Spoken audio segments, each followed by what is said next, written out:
Mike Tushir here with another guided programming coaching call question. This one says, the RPE table suggests that 80% produces the best strength gains. I've seen this referred to in Zatsiorsky's book, but it seemed also to say that sets of 4 at 75% were most common, at least for weightlifters. Can you point me to the evidence re the 80% being best apart from in that book? Well, I don't necessarily think that 80% produces the best strength gains. And we really have to look at this stuff in context anyway.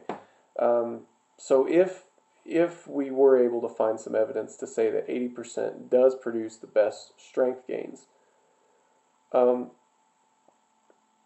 next question would be, how long does it produce those gains? You know, you have to think about this in terms of like a large scope of training. We don't only stick with one zone of intensity, one level of intensity. It varies and it increases and decreases. Different zones are good for different things. We don't have to stick to only one. So even if there was a sweet spot, we can determine that 80% produces the best strength gains over the course of a training cycle. That's not the game here. The game is to build a long-term plan, is to develop a lifter over years, because it just takes that long to develop a really good athlete. So necessarily to develop the best lifter over years, yeah, you do need good progress from one cycle to the other. But it also means that we aren't restricted. While 80% might be it might get you a good mix of both extremes of, the benefits of volume at low intensity and the benefits of exposure to heavy weights.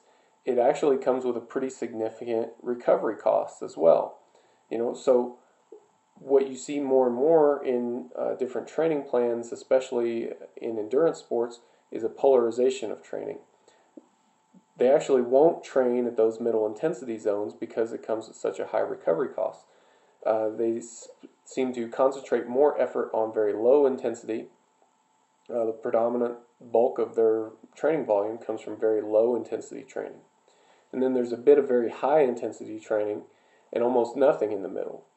And at least in endurance sports, that's seen a lot of success. And from what I've experimented with and from what I've seen in power sports and powerlifting in particular, so strength power sports, it does have some applicability. You have to carefully define your terms, but it's just a way of saying that, there's more going on than just picking a single intensity zone and saying this is the best one, because there's all sorts of combinations that could get you better results than a single intensity zone.